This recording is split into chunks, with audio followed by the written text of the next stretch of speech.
Okay, we're looking at some sports outside the rodeo. This is a tough task. How do you get a horse to circle a cow in a specific pattern? Well, that is the objective of the Working Cow Horse Classic. The horses and rider make it look easy, but it is anything but that. And joining me this morning is Clay Webster, who helps make people look easy, and he's the owner of Clay Webster Performance Horse based near Okotoks. Good morning to you. Good morning. Okay, so you've described this to me as an extreme sport now, and competitions taking place all over the world and here at home. So tell us a little bit about what the competition involves. Well, first off, each competitor has to do what we call a rein pattern or rein work.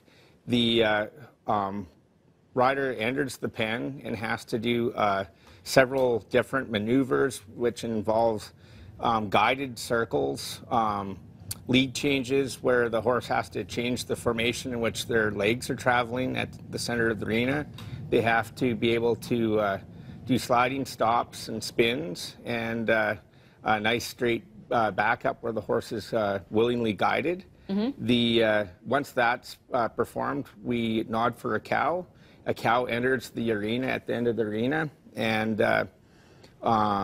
you have to do what we call box the cow at the end of the arena to learn how the cow will respond to your horse. Right. Once that's done, we drive the cow around the corner of the arena and up one long wall or the other, and you have to get by certain markers and do one fence turn per direction on the long fence of the arena. Wow. And then pop the cow off the arena, hopefully near the center of the arena, and do one full circle with the cow each direction.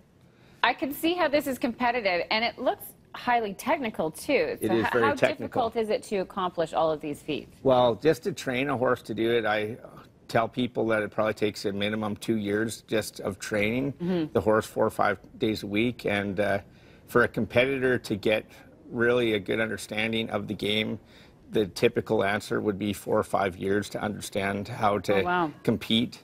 And I mean, you have to probably go and make the mistakes and get beat quite a few times to really learn and understand how to compete at it. But from a spectator point of view, everybody gets a charge out of the electricity in the arena when they see you running flat out with the cow, and your horse needs to be willingly guided the entire time and responsive to a light rein and light leg pressure. And the higher the degree of difficulty, the higher the score. How close you are to the cow depends on how high the score will be as well. Like if you get further away from the cow, it's called loss of working advantage, so you'll get some points deducted or penalties and such. Interesting. And, okay, and so is there a practical application? This is for sport, obviously, and for exhibition at the Agrium Center, but is there a practical application to this? Well, more nowadays it's becoming more an exciting type deal, like people that extreme ski or skydive or do things like that. But there is that ranching element that it goes back to, where if you're separating cattle on a ranch, or you want a really broke horse for being able to manage your herds and such, that would be the practical application. Okay. These horses are probably a little bit more trained than the typical ranch horse, though. Right. Very agile, along with a rider. And you can see this take place live. The Working Cow Horse takes place at the Agrium Western Event Center. It's between 11:30 and 3:30. It is free with park admission. So if you're interested in the sort of extreme sport that is outside the rodeo and highly technically skilled riders and horses as well, then that is the place to be. Thank you very much, Clay, for joining us this morning. I learned a little bit of a new thing this morning. Andrew Schultz, had you ever heard of this type of competition? Heard